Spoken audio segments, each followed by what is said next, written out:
अध्याय 9 भक्ति का कल्पवृक्ष। श्री भक्तिविनाथ ठाकुर ने अपने ग्रंथ अयरित प्रवाह भाष्य में 9वें अध्याय का सारांश निम्न प्रकार से दिया है। इस अध्याय में श्री चैतन्य चरितायत के लेखक ने भक्ति के कल्पवृक्ष के रूप में एक आलंकारिक उदाहरण की कल्पना की है। वे विश्वंभर नामधारी चैतन्य महाप्रभु को इस वृक्ष को लगाने वाले मालिक मानते हैं, क्योंकि वही प्रमुख व्यक्ति हैं जिन्होंने इसका भार अपने ऊपर लिया है। परम भोक्ता के रूप में उन्होंने इसके फलों का भोग स्वयं किया है और उन्हें बांटा भी है। इस वृक्ष का बीज सर्वप्रथम चैतन्य महाप्रभु की जन्मभूमि नवद्वीप में बोया गया, फिर यह वृक्ष पुरुषोत्तम क्षेत्र जगन्नाथपुरी में लाया गया और उसके बाद वृंदावन में इसका बीज सर्वप्रथम श्री माधवेंद्रपुरी में फलित हुआ और फिर उनके शिष्य श्री ईश्वरपुरी में। बड़े ही आलंकारिक ढंग से बतलाया गया है कि श्री चैतन्य महाप्रभु वृक्ष और वृक्ष का तना दोनों ही हैं। परमानंदपुरी तथा अन्य 8 बड़े बड़े सन्यासी इस वृक्ष की दूर दूर तक फैलने वाली जड़ें हैं। इसके मुख्य तने से 2 विशेष शाखाएं निकलती हैं, अद्वैत प्रभु तथा श्री नित्यानंद प्रभु, और इन शाखाओं से अन्य शाखाएं तथा उपशाखाएं निकलती हैं। यह वृक्ष सारे जगत को घेरे हुए है और इसके फल हर एक को वितरित होने हैं। इस तरह चैतन्य महाप्रभु रूपी वृक्ष समग्र संसार को मोहने वाला है। ध्यान रहे कि यह आलंकारिक उदाहरण चैतन्य महाप्रभु के उद्देश्य की व्याख्या करने के निमित्त है। 6 शीगजकृच टैटना टफ एक संत झांत शुक्रभ समानुकक्षग्ना श्राशी मशंकिश जट्वजुथश 5 त श्रीमद कृष्ण चैतन्य देव वंदे जगत गुरुम कृस्थानुकंप्या स्वापी महाब्धि संत्रय सुखम। एक अनुवाद में अखिल जगत गुरु श्री कृष्ण चैतन्य महाप्रभु को सादर नमस्कार करता हूँ, जिनकी कृपा से एक कुत्ता भी महासागर को पार कर सकता है। तात्पर्य कभी कभी देखा जाता है कि कुत्ता कुछ दूर तक पानी में तैर सकता है और फिर किनारे लौट आता है, किंतु यहाँ पर यह कहा गया है कि श्री कृष्ण चैतन्य की कृपा से कुत्ता महासागर के आर पार तैर सकता है। इसी प्रकार श्री चैतन्य चरितामृत के रचयिता कृष्णदास कविराज गोस्वामी अपने आप को असहाय बतलाते हुए कहते हैं कि उनमें अपनी खुद की कोई शक्ति नहीं है, किंतु वैष्णवों तथा मदन मोहन विग्रह के माध्यम से व्यक्त हुई श्री चैतन्य की कृपा से वे दिव्य सागर को पार करके श्री चैतन्य चरितामृत प्रस्तुत करने में समर्थ हुए हैं। छात्र झाशी कुछ है छना जोनरंश उत्तर वामाटिन रथ छत निछाना त जय जय श्री कृष्ण चैतन्य गौरचंद्र जय जयाद्वैत जय जय नित्यानंद। 2 अनुवाद उन श्री कृष्ण चैतन्य की जय हो जो गौरहरि कहलाते हैं। अद्वैताचार्य तथा नित्यानंद प्रभु की जय हो। रऊ तुझ बोवाम भाणी टेनोज छक भंग मरवीडिय शुंडी टिशु गौशंत खास 7 जय जय श्रीवासादि गौर भक्तगण सर्वाभीष्ट पूर्ति हेतु ग्रहार स्मरण। 3 अनुवाद श्रीवास ठाकुर इत्यादि चैतन्य महाप्रभु के भक्तों की जय हो। मैं अपनी सारी इच्छाओं की पूर्ति के लिए उनके चरण कमलों का स्मरण करता हूँ। तात्पर्य यहाँ पर लेखक पंचतत्व की उसी पूजा विधि का अनुसरण करते हैं जिसका वर्णन आदिलीला के 7वें अध्याय में हो चुका है। बोकाश मरनांछन छाय वघुनांश बीछीद भोशान छछे शांग बचुनोन 8 श्री रूप सनातन भट्ट रघुनाथ श्री जीव गोपाल भट्ट दास रघुनाथ। 4 अनुवाद में 6 गोस्वामियों रूप सनातन भट्ट रघुनाथ श्री जीव गोपाल भट्ट तथा दास रघुनाथ का भी स्मरण करता हूँ। तात्पर्य दिव्य साहित्य के लेखन की यही विधि है। जिस भावुक व्यक्ति में वैष्णव गुण नहीं होते वह दिव्य ग्रंथ नहीं लिख सकता। ऐसे अनेक मूर्ख हैं जो कृष्ण लीला को कला का विषय मानकर गोपियों के साथ कृष्ण की लीलाओं के विषय में लिखते हैं या चित्र बनाते हैं, और कभी कभी तो वे अत्यंत अश्लील ढंग से उन्हें प्रदर्शित करते हैं। वे मूर्ख भौतिक इंद्रिय तृप्ति में आनंद लेते हैं, किंतु जो व्यक्ति आध्यात्मिक जीवन में प्रगति करना चाहता है उसे ऐसे गंदे साहित्य से अति सावधानी से बचना चाहिए। जब तक कोई कृष्ण तथा वैष्णवों का दास नहीं बनता, जिस प्रकार की श्री चैतन्य महाप्रभु उनके पार्षदों और शिष्यों को नमस्कार करते हुए कृष्णदास कविराज गोस्वामी अपने आप को प्रस्तुत करते हैं, तब तक उसे दिव्य साहित्य लिखने का प्रयास नहीं करना चाहिए। अजब थंगांदर निशी एजना नीला 7वें ओआनी वाना वाम्बी कबन्नी जानशन टनांथन 7 एस प्रसादे लिखी चैतन्य लीला गुण जानी वा ना जौनी करे आपने ग्योधन। 5 अनुवाद इन सारे वैष्णवों तथा गुरुओं की कृपा से ही मैं श्री चैतन्य महाप्रभु की लीलाओं और गुणों के बारे में लिखने का प्रयास कर रहा हूँ। चाहे जानकर हो अथवा अनजाने में, मैं आत्मशुद्धि के लिए ही यह पुस्तक लिख रहा हूँ। तात्पर्य दिव्य ग्रंथ के लेखन का संपूर्ण सार यही है। मनुष्य को विनीत एवं शुद्ध प्रामाणिक वैष्णव होना चाहिए। उसे प्रतिष्ठा के लिए नहीं अपितु आत्मशुद्धि के लिए दिव्य साहित्य लिखना चाहिए। भगवान की लीलाओं के विषय में लिखकर वह भगवान की प्रत्यक्ष संगति प्राप्त करता है। उसे यह महत्वाकांक्षा नहीं होनी चाहिए कि मैं महान लेखक बन जाऊंगा और लेखक के रूप में विख्यात होऊंगा। ये तो भौतिक इच्छाएं हैं। व्यक्ति को आत्मशुद्धि के लिए लिखना चाहिए, चाहे वह प्रकाशित हो या अप्रकाशित ही रहे। यदि सचमुच वह लिखने में निष्ठावान है तो उसकी सारी इच्छाएं पूरी होंगी। कोई महान लेखक बनता है कि नहीं, ये संयोग की बात है। दिव्य साहित्य लिखने का प्रयास भौतिक नाम तथा यश के लिए नहीं करना चाहिए। भाना कांग 8 अग्ने कृच थम्माम भव छक 8 अग्मम पांडव टछाऊ छा उचकनांश यर्ष टैड नागालैंड 7 माला कारह स्वयं कृष्ण प्रेमामा तरुण स्वयं दाता भोक्ता तत्फलाना ग्रस्तम चैतन्यमाश्रय 6 अनुवाद मैं पूर्ण पुरुषोत्तम भगवान श्री चैतन्य महाप्रभु की शरण लेता हूँ, जो स्वयं कृष्ण प्रेम रूपी वृक्ष हैं, इसके माली हैं और इसके फलों के प्रदाता तथा भोक्ता दोनों हैं। थंडू कटड जाम्भी विश्व मांग थत्री मांग जाम थक जुज गची थंत्य विश्व छत्ती एक प्रभु कहे आमी विश्वंभर नामधरी नाम सार्थक है हृदय प्रेमे विश्व भरी साथ। अनुवाद चैतन्य महाप्रभु ने सोचा, मेरा नाम विश्वंभर अर्थात अखिल ब्रह्मांड का पालन करने वाला है।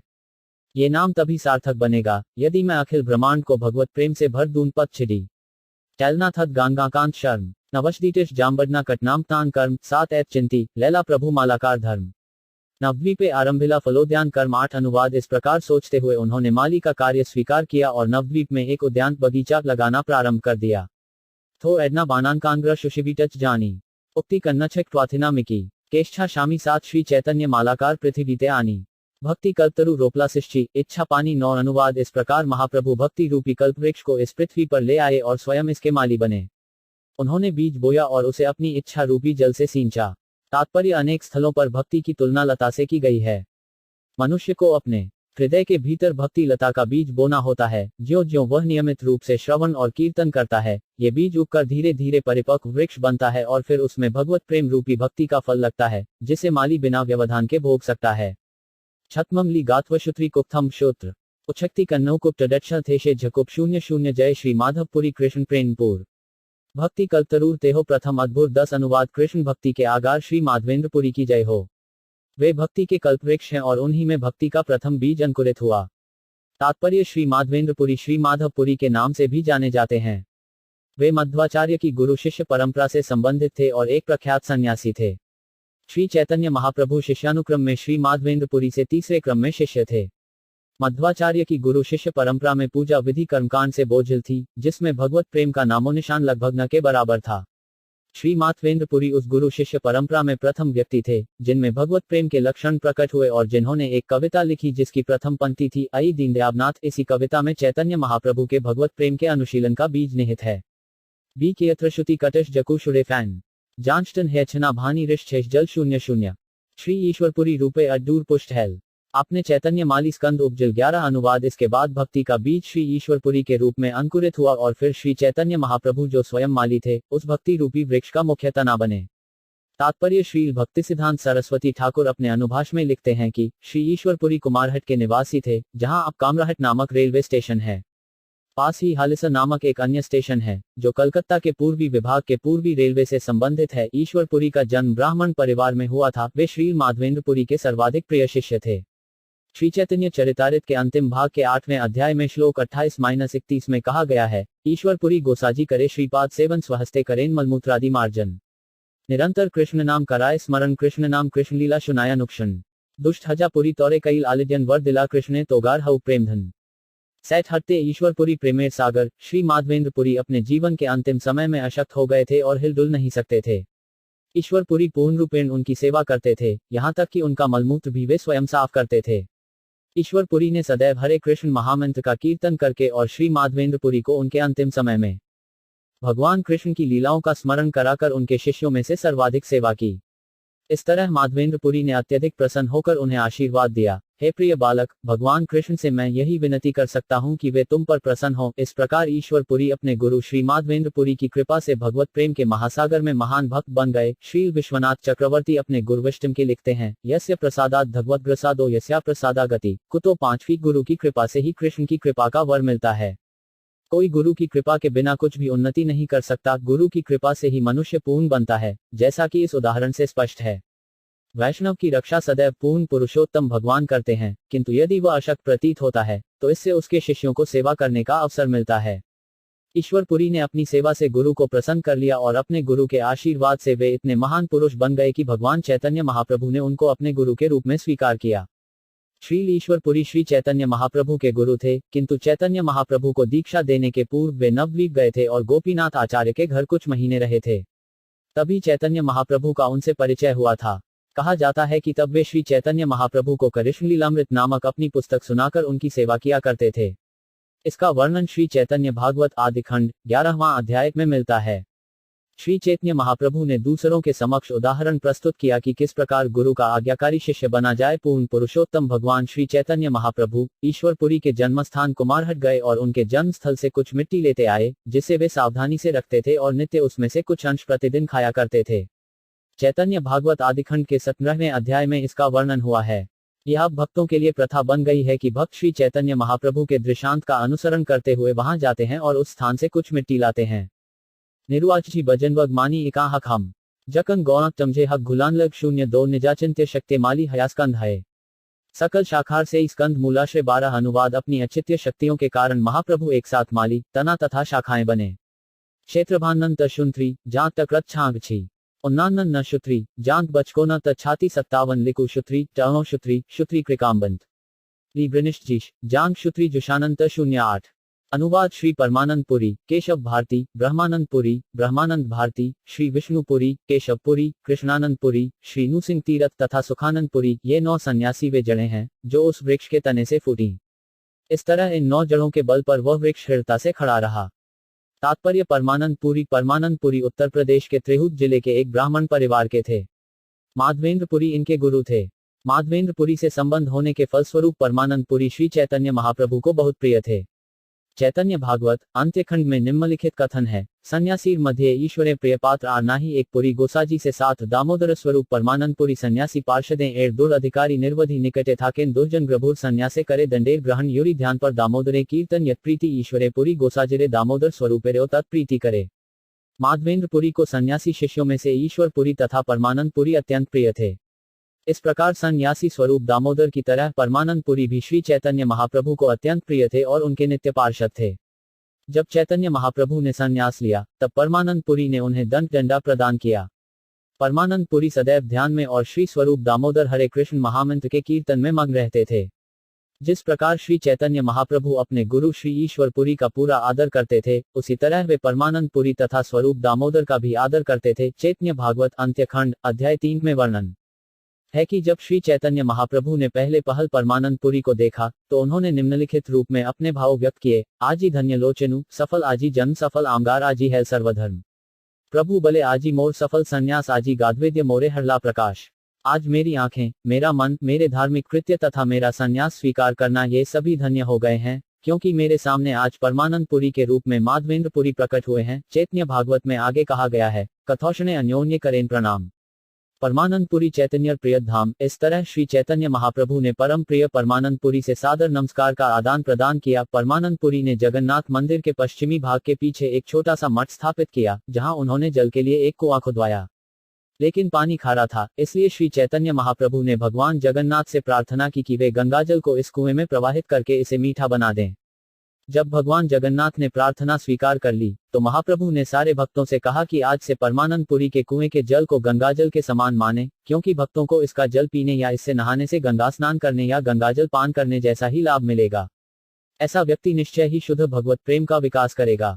चैतन्य भागवत अंत्य 3.255 में ऐसा कहा गया है, प्रभु बले आमी ये आछे पृथ्वी ते निश्चय जाने पुरी गोसाजिर प्रीते। श्री चैतन्य महाप्रभु कहा करते थे, मैं इस दुनिया में केवल श्री परमानंदपुरी के सर्वोत्कृष्ट व्यवहार के कारण ही रह रहा हूँ। गौरगणोधेश दीपिका श्लोक 118 का कथन है, पुरी श्री परमानंदो या आसीद उद्धव पुरा। परमानंदपुरी श्री उद्धव ही थे। उद्धव भगवान कृष्ण के मित्र तथा चाचा के पुत्र थे और चैतन्य लीला में यही उद्धव श्री चैतन्य महाप्रभु के मित्र तथा गुरु शिष्य परंपरा में उनके चाचा गुरु हुए।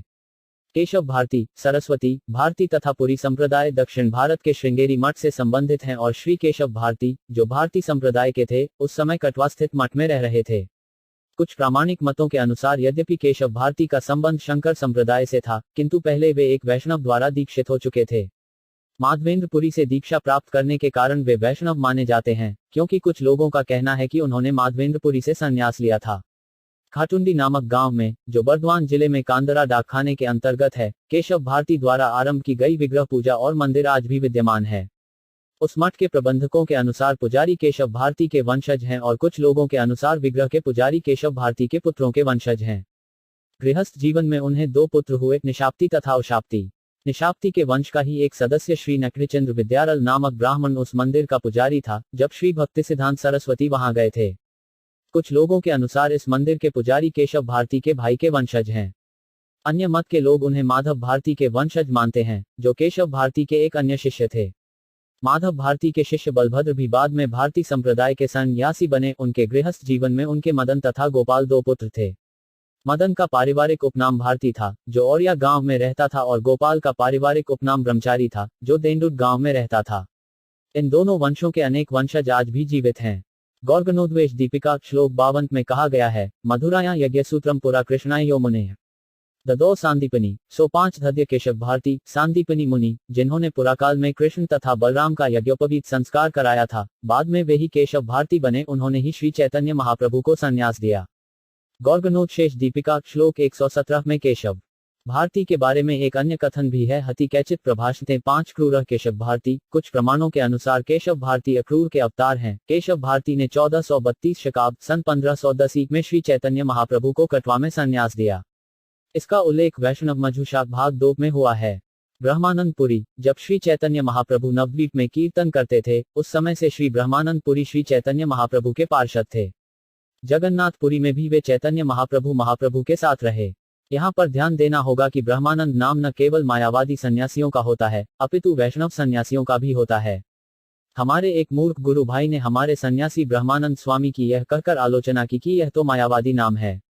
वह मूर्ख ये भी नहीं जानता था कि ब्रह्मानंद केवल निर्विशेष ब्रह्म का ही सूचक नहीं होता है, परब्रह्म या परम ब्रह्म कृष्ण है। अतएव कृष्ण का भक्त भी ब्रह्मानंद कहला सकता है। यह इस तथ्य से भी स्पष्ट होता है कि ब्रह्मानंद पुरी श्री चैतन्य महाप्रभु के प्रमुख सन्यासी पार्षदों में से एक थे। ब्रह्मानंद भारती श्री कृष्ण चैतन्य से मिलने जगन्नाथ धाम गए। उस समय वे अपने शरीर को ढकने के लिए केवल मृगचर्म पहनते थे, और चैतन्य महाप्रभु ने अप्रत्यक्ष रूप से इंगित किया था कि उन्हें उनका मृगचर्म पहनना अच्छा नहीं लगता। अतएव ब्रह्मानंद भारती मृगचर्म पहनना त्याग कर वैष्णव सन्यासियों जैसा केसरिया गेरुआ कौपीन पहनने लगे। वे कुछ काल तक श्री चैतन्य महाप्रभु के साथ जगन्नाथपुरी में रहे। भषा मृल शंतमान रशुत्री मशन शैत्य आष्ट्य फिटक जष्ठे भूल वृष्ट तेकल चित्र 07 मध्य मूल परमानंदपुरी महाधीर अष्टदिके अष्टमूल वृक्ष कई स्थिर 16। अनुवाद धीर गंभीर परमानंदपुरी मुख्य केंद्रीय जड़ बने और 8 दिशाओं में अन्य 8 जड़ों समेत श्री चैतन्य महाप्रभु रूपी वृक्ष सुस्थिर हो गया। ऋटकत उएश वर गाथा छेष्विन अशंत्री छेष्त्री गोथों झामण इनशेल 01 स्कंधेर उपरे बहुशाखा उपजल उपरी शाखा असख्य हल 17। अनुवाद तने से अनेक शाखाएं फूटी और उनके भी ऊपर अनेक उपशाखाएं निकली। विश जोश कमी अकमडन मशन मशन जांचा छाशन बचका 3 मभल 5070 विश शाखा करी एक मंडल महाशाखा छाइल ब्रह्मांड सकल 18। अनुवाद इस तरह चैतन्य रूपी वृक्ष की शाखाओं से एक गुच्छा या समाज बना और बड़ी बड़ी शाखाएं सारे ब्रह्मांड में छा गईं। तात्पर्य हमारा अंतर्राष्ट्रीय कृष्ण भावनामृत संघ चैतन्य वृक्ष की ही एक शाखा है। जनेकक शांचांड छेषमाथान जंच बैठ गट छंशजल शौचाटक भगेट कच 57 अकैक शाखा ते उपशाखा शत गत उपजल शाखा के गणिबे कत 19। अनुवाद हर शाखा से सैकड़ों उपशाखाएं फूटी। इस तरह कितनी शाखाएं निकली, इसकी गिनती कोई नहीं कर सकता। मूछ मुष्ट लाचा भंटंत नांत ऊन जानदर्शु कबनिव रूम विकृत वर्णन 20 मुख्य शाखा गणया नामागणन आगे तक करीब शुन वृक्ष वर्णन 20। अनुवाद मैं इन असंख्य शाखाओं में से सर्व प्रमुख शाखाओं का नाम गिनाने का प्रयास करूंगा। कृपया चैतन्य वृक्ष का वर्णन सुने। सुक्षेशंत्य जाथान देश कक थक जहेशु मांथ जात निरगोनाना 45 वृक्ष उपरे शाखा हेल 2 स्कंद 1 अद्वैत नाम आर नित्यानंद 21। अनुवाद वृक्ष के ऊपरी तने के 2 भाग हो गए। एक तने का नाम श्री अदय प्रभु था और दूसरे का श्री नित्यानंद प्रभु। मद नुने कटक वचु गोथों छेषणी छात्र छेषणय था गेटन झछौडन 99 से ही 2 स्कंधे बहुशाखा उपजल तार उपशाखा गणे जगत छाइल 22। अनुवाद इन दोनों तनों से अनेक शाखाएं एवं उपशाखाएं उत्पन्न हुई, जो सारे जगत पर छा गईं। बस भांथी छेषगाथान छात फेशबाथा गच उनशग छाक टक कवनिट टलशी 67 बड़ शाखा उपशाखा तार उपशाखा ग्रत उपजल तार के करीबे लेखा 23। अनुवाद ये शाखाएं तथा उपशाखाएं और उनकी भी उपशाखाएं इतनी अधिक हो गई कि उन सबके विषय में लिख पाना असंभव है। मिस शशिज जांग फेशमिका शन जहाजानशिन छांग मांच की भैनन 28 शिष्य प्रशिष्य आर उपशिष्य गण जगत व्यापिल तार नाहिक गणन 24। अनुवाद इस तरह शिष्य उनके शिष्य और उन सबके प्रशंसक सारे जगत में फैल गए। इन सबको गिना पाना संभव नहीं है। उदच्चिन वृक्ष टन कटन मर्व जज 7 द भच उछक्ति बुक मरवे कूल नांदब 27 उड़म्ब वृक्ष चैन फले सर्वडे अदमत भक्ति वृक्ष सर्वत्र फल लागे 25। अनुवाद जिस प्रकार विशाल अंजीर वृक्ष में सर्वत्र फल लगते हैं, उसी तरह भक्ति वृक्ष के प्रत्येक अंग में फल लगे। तात्पर्य ये भक्ति वृक्ष इस भौतिक जगतों का वृक्ष नहीं है। यह आध्यात्मिक जगत में उगता है, जहां शरीर के विभिन्न अंगों में अंतर नहीं होता। यह एक प्रकार से चीनी के वृक्ष के समान है, जिसके किसी भी भाग का आस्वादन किया जाए, वह सर्वदा मीठा ही लगेगा। भक्ति वृक्ष में अनेक प्रकार की शाखाएं, पत्तियां और फल होते हैं, किंतु वे सब पूर्ण पुरुषोत्तम भगवान की सेवा के लिए होते हैं। भक्ति की 9 भिन्न भिन्न विधियां हैं: श्रवण, कीर्तन, विष्णु स्मरण, पादसेवनम, अर्चन, वंदना, दास्यम, सख्यम, आत्मनिवेदन, किंतु ये सभी भगवान की सेवा के निमित्त हैं। अतएव चाहे कोई श्रवण करे, कीर्तन करे, स्मरण करे या पूजा करे, उसके कृत्यों का एक जैसा ही फल मिलेगा। इनमें से कौन सी विधि किसी भक्त के लिए उचित होगी, यह उसकी रुचि पर निर्भर करेगा।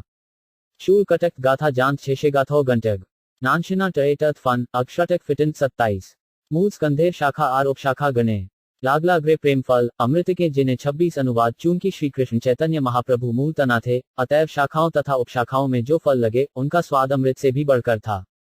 शौकिन चेतन फन जब हमरच मशोत्र विनांग्र एडनाशोनी नांडी नग्न भून 31 पाकिल गने प्रेम फल अमृत मधुर विलाय चैतन्य माली नाहीले मूल 27 अनुवाद। फल पकते गए और मीठे तथा अमृतमय हो गए। माली श्री चैतन्य महाप्रभु ने उन्हें कोई मूल्य मांगे बिना ही वितरित कर दिया। बजी छंटच गज जांच धन ब्रज भक्ति 3 का कटनत घृणा कबनी छाछ मानशी बननी 47 स्त्री जगते ग्रत आछे धन रलमणि एक फलेर मूल्य करी ताहा नाही गणी 28 अनुवाद। भक्ति के ऐसे एक अमृतमय फल के मूल्य की बराबरी तीनों लोक की सारी संपदा भी नहीं कर सकती। गांठे वाना भानगटक शोंज दा झशोभ दुष्ट विछात नांडी झांटना रमन मां 57 मांगे वा ना मांगे के पात्र वा अपात्र इहार विचार नाही जाने देय मात्र 29 अनुवाद। श्री चैतन्य महाप्रभु ने इसका विचार किए बिना ही भक्तिरूपी फल का वितरण किया कि कौन इसे मांगता है, कौन नहीं, अथवा कौन उसको पाने का पात्र है और कौन को पात्र। तात्पर्य चैतन्य महाप्रभु के संकीर्तन आंदोलन का यही सकल सार है। इस संकीर्तन आंदोलन को सुनने या इसमें भाग लेने का पात्र कौन है और कौन नहीं, इस प्रकार का भेदभाव नहीं किया जाता। अतः इसका प्रचार भेदभाव रहित होकर करना चाहिए। संकीर्तन आंदोलन के प्रचारकों का एकमात्र प्रयोजन बिना रुकावट के प्रचार कार्य करना होना चाहिए। यही वह विधि है जिसके द्वारा श्री चैतन्य महाप्रभु ने विश्व में इस संकीर्तन आंदोलन का सूत्रपात किया। जक्षनी जश्वनी छतनी दक्टन छरुमिंटा जबत कुआजग शांग्र बालाकांग्र शंटन 70 अजली अजली भरी फेले चतुर्दिशे दरिद्र कुराजा खाय मालाकार हासे 30 अनुवाद। दिव्य माली श्री चैतन्य महाप्रभु ने अंजुलि में भर भर कर सभी दिशाओं में फल बांट दिए और जब गरीब भूखे लोगों ने ये फल खाया तो माली परम आनंदित होकर मुस्कुराते रहे। शांगांग कौंगा कट छन वृक्कशन श्वांत सुनगाथा छशबाशा गदछक थकांग 70 मालाकार कहे शुन वृक्ष परिवार मूल शाखा उपशाखरा ग्रतेक प्रकार 31 अनुवाद। इस प्रकार श्री चैतन्य महाप्रभु ने भक्ति वृक्ष की विभिन्न प्रकार की शाखाओं तथा उपशाखाओं को संबोधित किया। जटनोकिक युक्त कर्तमठ वृक्कर्ण आन्यन छडेगा शत झाजट मत थर्ग 72 अलौकिक वृक्ष करे सर्वेंद्रिय कर्म स्थावर हड्या धरे जड़मेर धर्म 32 अनुवाद। चूंकि भक्ति वृक्ष दिव्य होता है, अतएव इसका प्रत्येक अंग अन्य सारे अंगों का कार्य संपन्न कर सकता है। यद्यपि वृक्ष अचर माना जाता है, किंतु ऐसा होते हुए भी यह वृक्ष जंगम चलने वाला है। तात्पर्य भौतिक जगत में हम सबका यह अनुभव है कि वृक्ष एक स्थान पर ही खड़े रहते हैं, किंतु आध्यात्मिक जगतों में वृक्ष एक स्थान से दूसरे स्थान जा सकते हैं। इसलिए आध्यात्मिक जगत की हर वस्तु अलौकिक अर्थात दिव्य कहलाती है। ऐसे वृक्ष की अन्य विशेषता यह है कि यह व्यापक रूप से कार्य कर सकता है। भौतिक जगत में वृक्ष की जड़ें पृथ्वी के अंदर जाकर अपना भोजन एकत्र करती हैं, किंतु आध्यात्मिक जगत में वृक्ष के ऊपरी भाग की टहनियां तथा पत्तियां भी जड़ों का काम कर सकती हैं। 7 यरिकत जन झम मव जद छछिन सांजिया कौशिन मत्व जकल छुवन 77 ए वृक्ष अढ़ है सब सचेतन बाड़िया व्यापिल सबे सकल भुवन 33 अनुवाद। इस वृक्ष के सारे अंग आध्यात्मिक रूप से सचेतन हैं और वे ज्यों ज्यों बढ़ते हैं त्यों त्यों सारे जगत में फैल जाते हैं।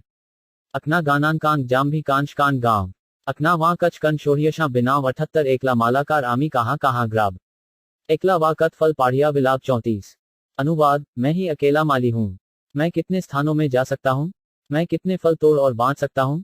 तात्पर्य यहाँ पर श्री चैतन्य महाप्रभु इंगित करते हैं कि हरे कृष्ण महामंत्र का वितरण मिलकर करना चाहिए। यद्यपि वे पूर्ण पुरुषोत्तम परमेश्वर हैं, किंतु वे शोक करते हैं, मैं अकेले कैसे कार्य कर सकता हूँ, मैं अकेले कैसे फल तोड़कर सारे जगत में वितरण कर सकता हूँ।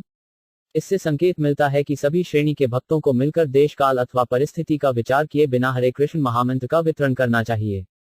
अकना ऐठांश बटियु डम शतलिंद कई शोंग टकश ना थांग्र जटश बटन जब 77 एकला उठाजा देते है परिश्रम कह ना पाए रहे मने भ्रम 35 अनुवाद। अकेले फलों को तोड़कर उन्हें वितरित करना निश्चित ही अत्यधिक परिश्रम का कार्य है, परंतु इतने पर भी मुझे संदेह है कि कुछ लोग उन्हें प्राप्त कर पाएंगे और कुछ नहीं।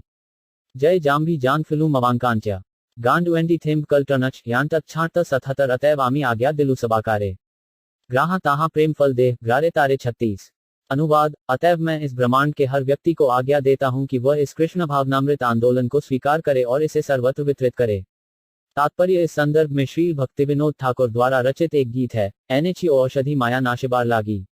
हरिनाग महायंत्र लो वठुमी गागी भक्तिविनोद प्रभु चरणे पढ़िया से हरिनाम मंत्र लडल मागिया। श्री चैतन्य महाप्रभु ने संकीर्तन आंदोलन का सूत्रपात माया के उस मोह को दूर करने के लिए किया, जिसके कारण इस भौतिक जगत का हर व्यक्ति अपने आप को पदार्थ से उत्पन्न हुआ मानता है और इसलिए शरीर के प्रति अपने अनेक कर्तव्यों को निभाता है। वास्तव में जीव शरीर नहीं अपितु आत्मा है। उसे ज्ञान तथा आनंद से सदैव पूर्ण होने की आध्यात्मिक आवश्यकता है, किंतु दुर्भाग्यवश वह अपने आप को शरीर मान लेता है, जिससे कभी वह अपने आप को मनुष्य, कभी पशु, कभी वृक्ष, कभी जलचर तो कभी देवता इत्यादि के रूप में पाता है।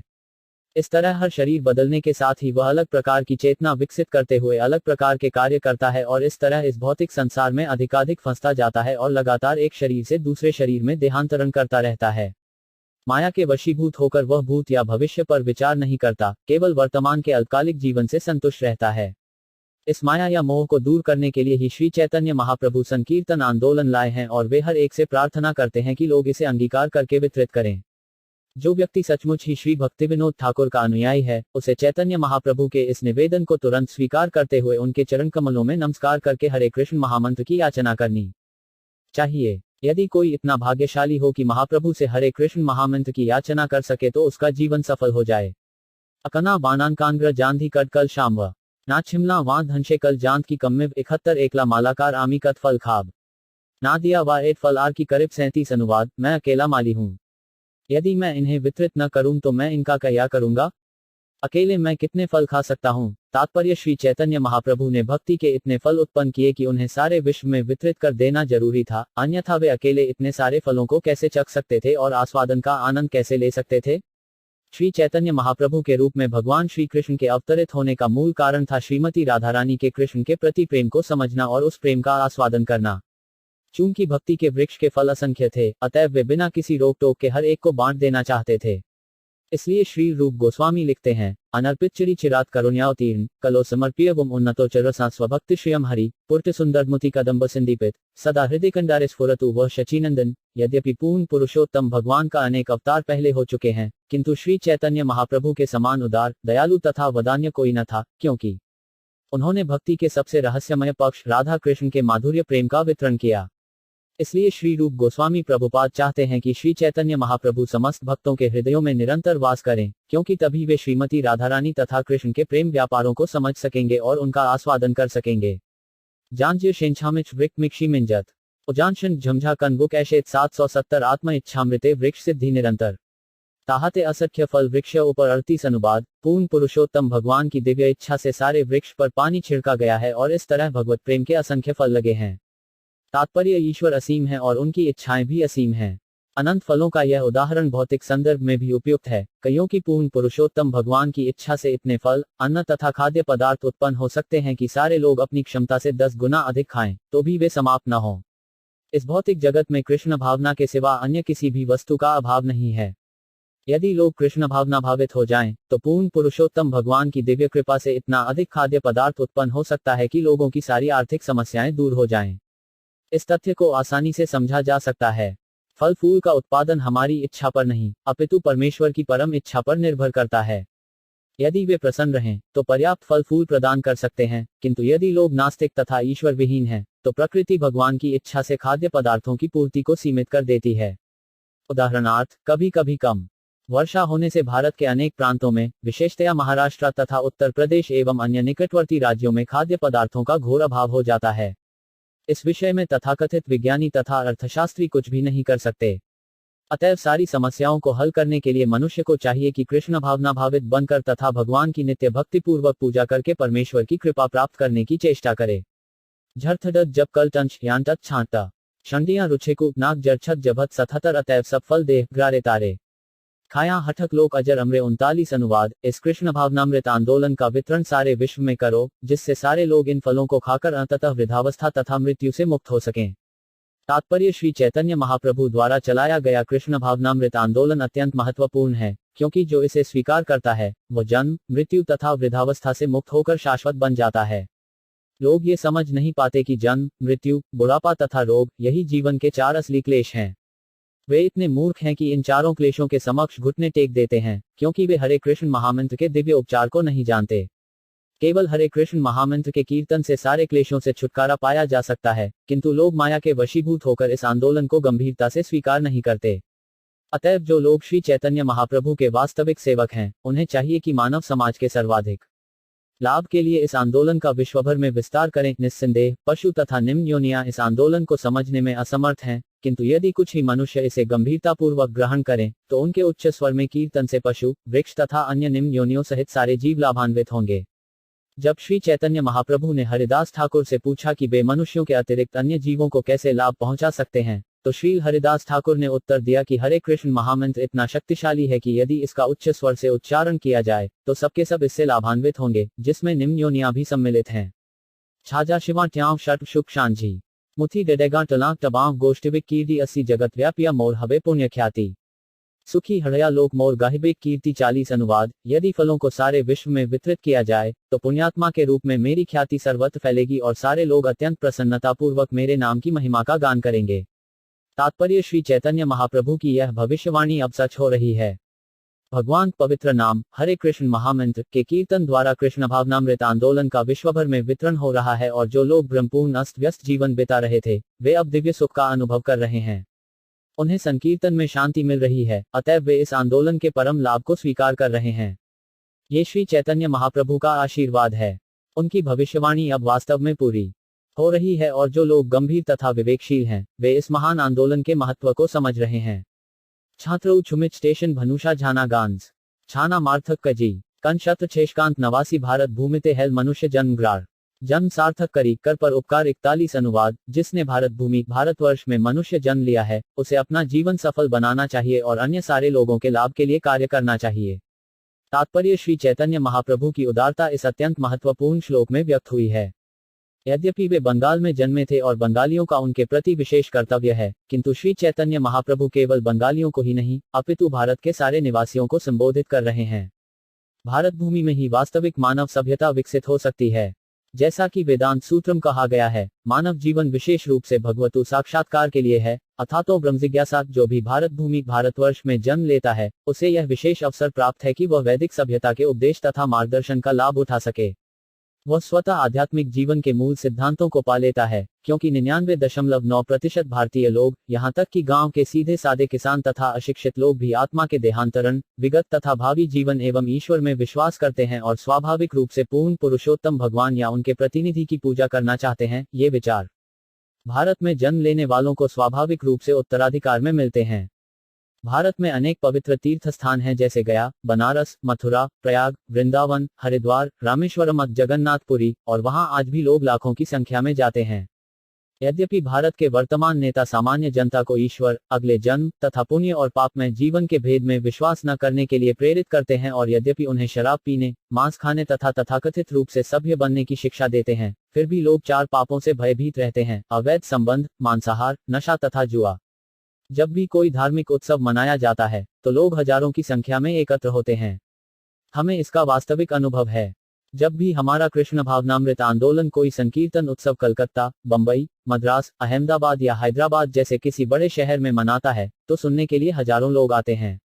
कभी कभी हम अंग्रेजी में बोलते हैं, लेकिन अधिकांश लोग अंग्रेजी न समझने पर भी हमें सुनने आते हैं। जब भगवान के नकली अवतार भी बोलते हैं, तो भी हजारों लोग एकत्र होते हैं, क्योंकि भारत भूमि में जन्मे हर व्यक्ति में सहज आध्यात्मिक प्रवृत्ति पाई जाती है और उसे आध्यात्मिक जीवन के मूल सिद्धांत सिखलाए जाते हैं। उन्हें केवल वैदिक सिद्धांतों के विषय में कुछ और अधिक बताए जाने की आवश्यकता है।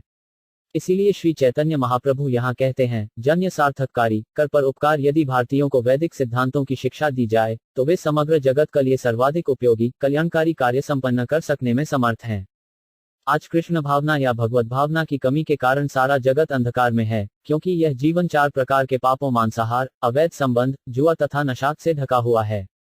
अतएव लोगों को इन पाप कर्मों से दूर हटाने के लिए जोरदार प्रचार कार्य की आवश्यकता है। इससे शांति तथा संपन्नता आएगी, ठगों, चोरों और लंपटों की संख्या घटेगी और सारा मानव समाज भगवदू भावना में बनेगा।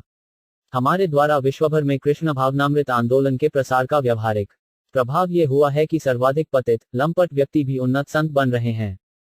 यह विश्व के लिए केवल एक भारतीय का विनम्र सेवा कार्य है।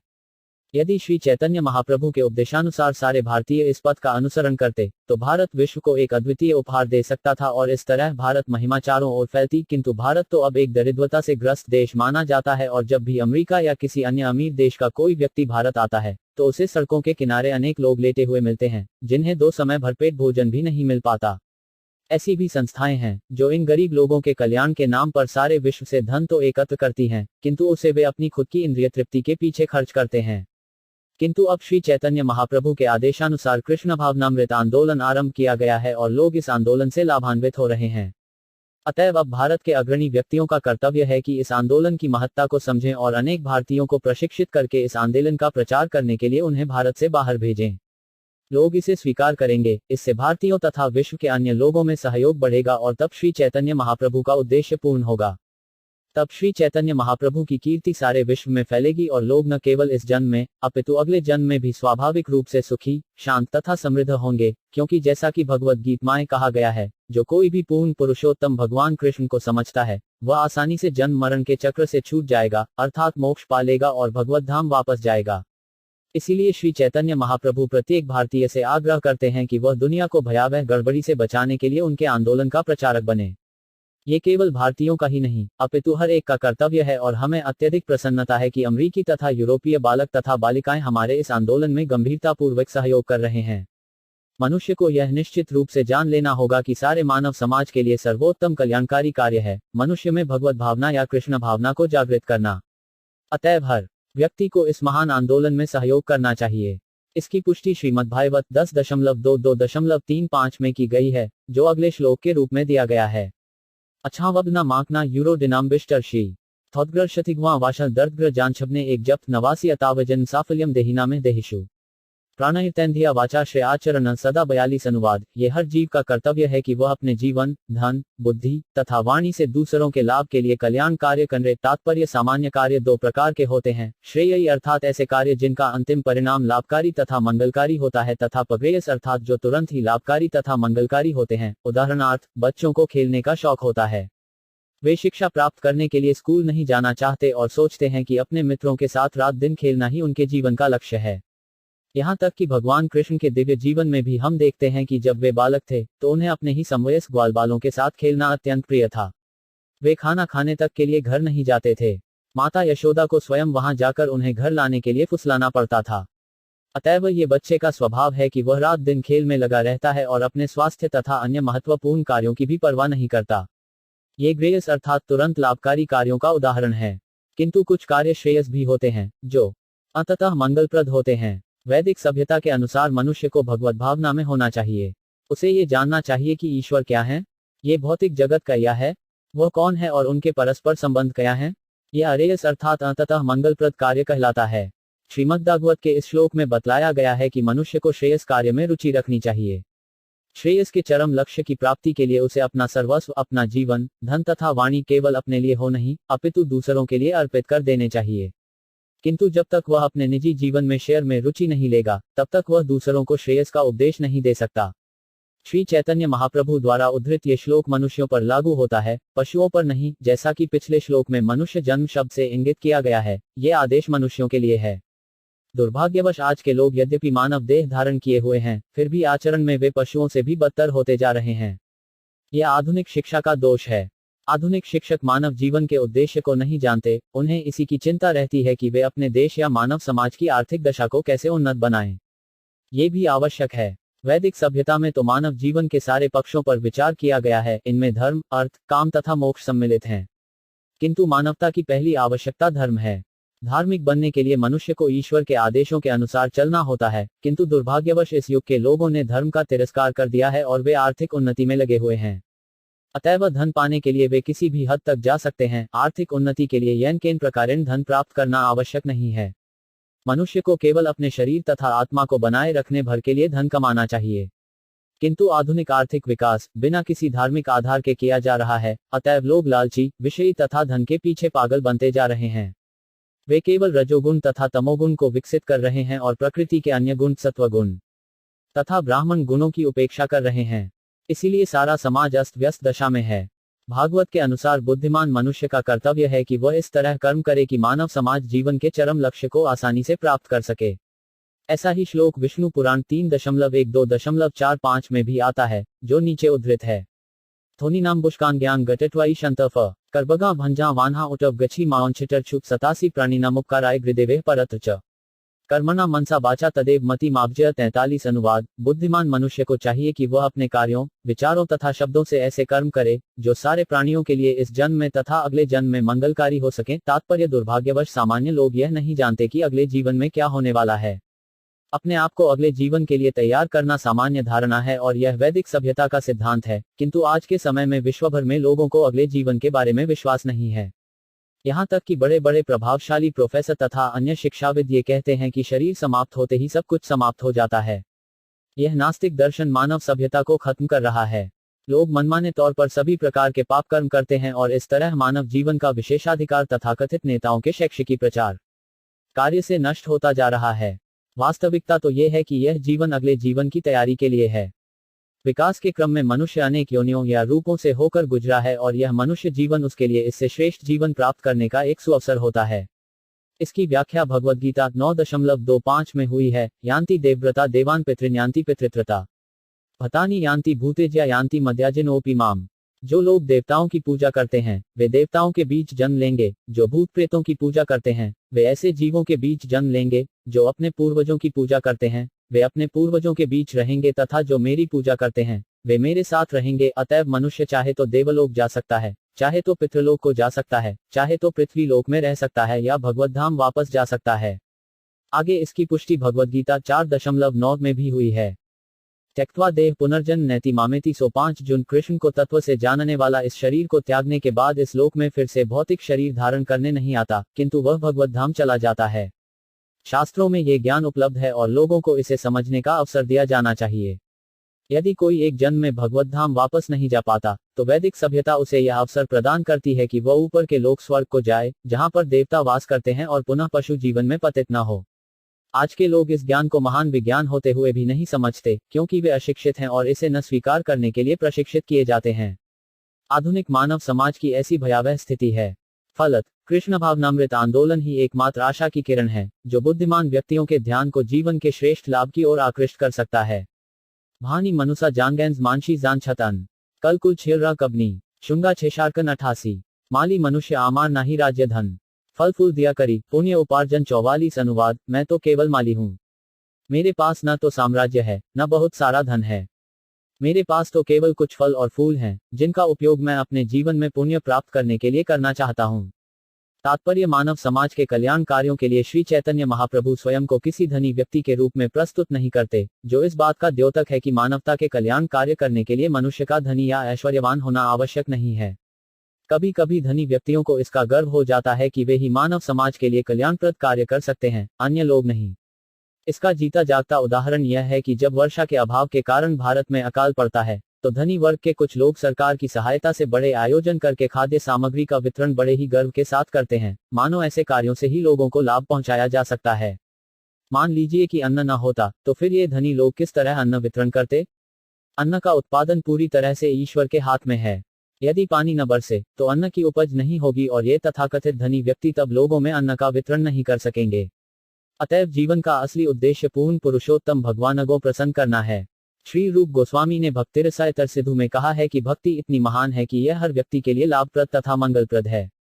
चैतन्य महाप्रभु ने भी घोषणा की है कि मानव समाज में भक्ति संप्रदाय का प्रचार करने के लिए किसी को बहुत धनी होना आवश्यक नहीं है। कोई भी जो इस कला को जानता है, इसे कर सकता है और मानवता को सर्वोच्च लाभ दिला सकता है। श्री चैतन्य महाप्रभु अपने आप को माली बताते हैं, जो स्वाभाविक रूप से अधिक धनी नहीं होता, किंतु जिसके पास कुछ फल और फूल तो रहते ही हैं।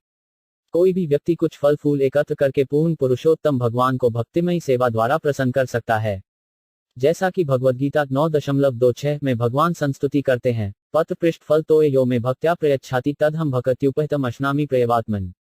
भले ही मनुष्य अपनी संपत्ति, धन या ऐश्वर्य से भगवान को प्रसन्न न कर पाए, किंतु कोई भी व्यक्ति कुछ फल या फूल एकत्र करके उन्हें भगवान को अर्पित कर सकता है।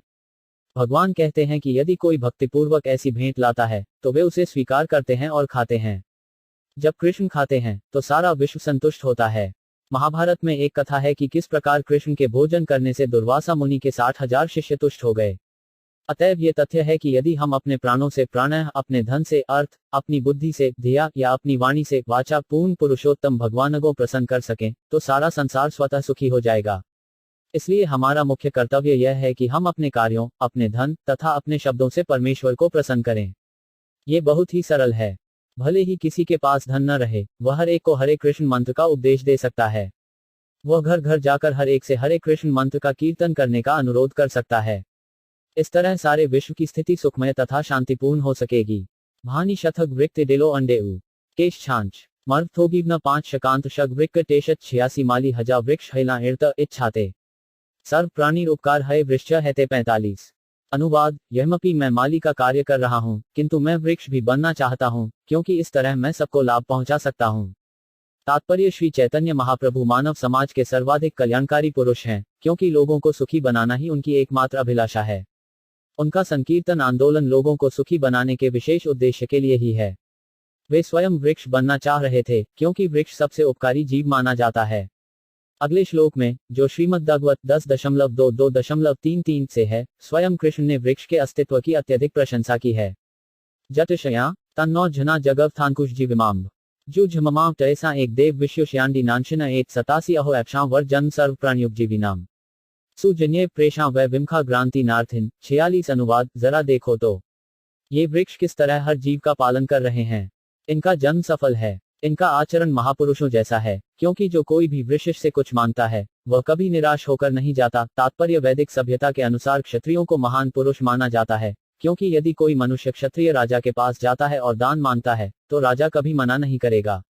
वृक्षों की तुलना ऐसे ही नेक क्षत्रियों से की जाती है, क्योंकि वृक्षों से सब लोग सभी तरह के लाभ उठाते हैं। कोई फल लेता है, कोई फूल लेता है, तो कोई पत्ती या टहनी लेता है, और कुछ लोग वृक्ष को काटते भी हैं, किंतु फिर भी वृक्ष बेहिचक सभी को दान देता है। बिना सोचे विचारे अनावश्यक रूप से वृक्ष काटना मनुष्य की लंपटता का दूसरा उदाहरण है। कागज उद्योग के लिए लाखों वृक्ष काटे जाते हैं, और उस कागज से मानव समाज के तरंगी संतोष के लिए कूड़ा साहित्य छापा जाता है। दुर्भाग्यवश ऐसे उद्योगपति अपने औद्योगिक विकास के कारण इस जीवन में तो प्रसन्न हो जाते हैं, किंतु उन्हें इसका पता नहीं रहता कि उन पर इन जीवों को मारने का आरोप लगेगा, जो अभी वृक्ष के रूप में हैं। ये श्लोक श्रीमद्भागवत का है, जिसे कृष्ण ने अपने सखाओं से उस समय कहा था, जब वे गोपियों का चीरहरण व क्रयण लीला करके एक वृक्ष के नीचे विश्राम कर रहे थे। इस श्लोक को उद्धृत करके श्री चैतन्य महाप्रभु हमें ये शिक्षा देते हैं कि हमें वृक्षों के समान सहिष्णु और उपयोगी होना चाहिए, जो अपनी शरण में आने वाले जरूरतमंद व्यक्तियों को हर वस्तु प्रदान करते हैं।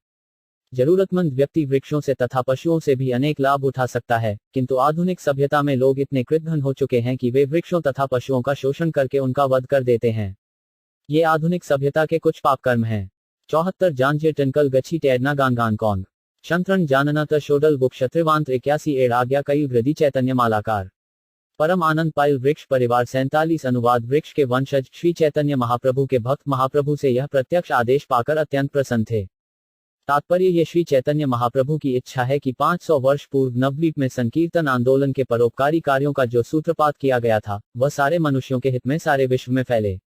दुर्भाग्यवश चैतन्य महाप्रभु के ऐसे अनेक तथाकथित अनुयायी हैं, जो मंदिर बनवाने, अर्चा विग्रहों का प्रदर्शन करने, कुछ धन एकत्र करने तथा उसका उपयोग खाने और सोने के लिए करने में ही संतुष्ट रहते हैं। उनके द्वारा संसार भर में श्री चैतन्य महाप्रभु के संप्रदाय के प्रचार का प्रश्न ही नहीं उठता। किंतु ऐसा करने में अक्षम होते हुए भी यदि कोई अन्य व्यक्ति उसे करता है, तो वे ईर्ष्या करते हैं। ये स्थिति है महाप्रभु के आधुनिक अनुयायियों की। कलियुग इतना प्रबल है कि इससे महाप्रभु के तथाकथित अनुयायी भी प्रभावित हो जाते हैं। कम से कम महाप्रभु के अनुयायियों को भारत से बाहर जाकर उनके संप्रदाय का विश्वभर में प्रचार करना चाहिए, क्योंकि यही चैतन्य महाप्रभु का उद्देश्य है।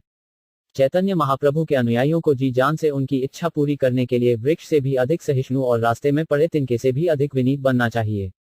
यही गांश छांडी 5 कटत हथकनल टूनान जबरोटन बडच दलाक शिंडेल भकन 800 ग्रैट ग्राहा ताहा दान करे प्रेम फल फलास्वादे मत लोग हडल सकल 48। अनुवाद, भगवत प्रेम का फल इतना स्वादिष्ट होता है कि भक्त इसको जहां कहीं भी बांटता है, विश्वभर में कहीं भी, जो इस फल का आस्वादन करता है, वह तुरंत मदमस्त हो उठता है। तात्पर्य, यहाँ पर महाप्रभु द्वारा वितरित किए गए अद्भुत फल का वर्णन हुआ है। हमें इसका व्यावहारिक अनुभव है कि जो इस फल को ग्रहण करता है और उसे सच्चे मन से चखता है, वह इसके पीछे तुरंत दीवाना हो जाता है और महाप्रभु के उपहार हरे कृष्ण महामंत्र से मदोन्मत्त होकर अपनी सारी बुरी आदतें छोड़ देता है। श्री चैतन्य चरितायत की सारी उक्तियां इतनी व्यवहारिक हैं कि कोई भी इनको परख सकता है।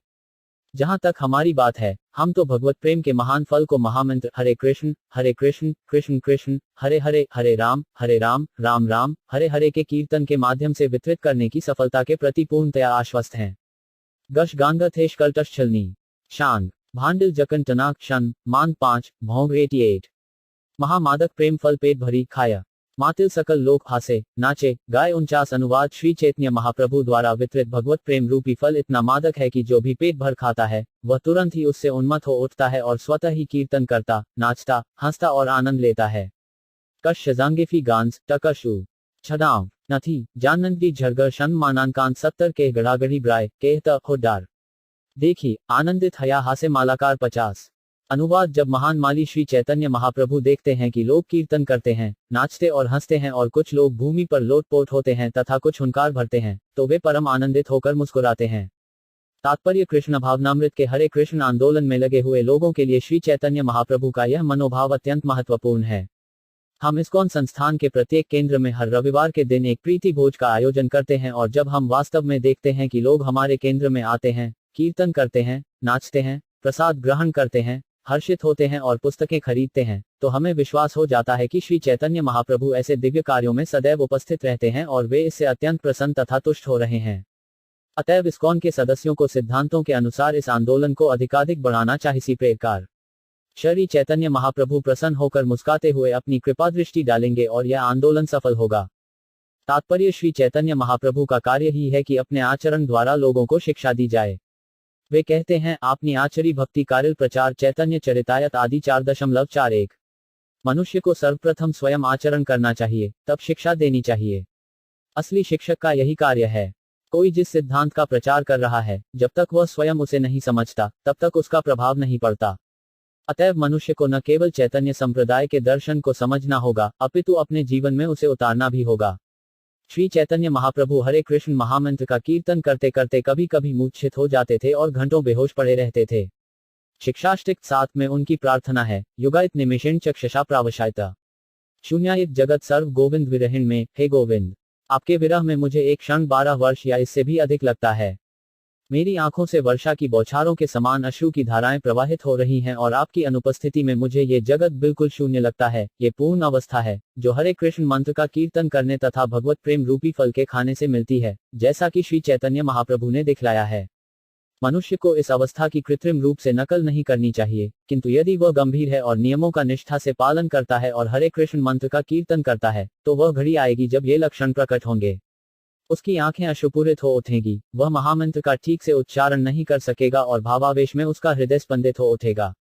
श्री चैतन्य महाप्रभु कहते हैं कि इसकी नकल नहीं करनी चाहिए, अपितु भक्त को ऐसी कामना करनी चाहिए कि वह दिन आए जब ऐसी समाधि के लक्षण उसके शरीर में स्वतः प्रकट हों। जब टलांट मर देखना जानशन भगान 8 थंच बड टलांक विना नांडी टहुशी झान 73 सर्व लोकय मत कैला आपन समान प्रेमे मत लोक विना नाही देरी आन 52 अनुवाद महाप्रभु ने अपने संकीर्तन आंदोलन से हर एक को अपनी तरह मत बना दिया। हमें ऐसा एक भी व्यक्ति नहीं मिलता जो उनके संकीर्तन आंदोलन द्वारा मदमस्त न हो उठा हो।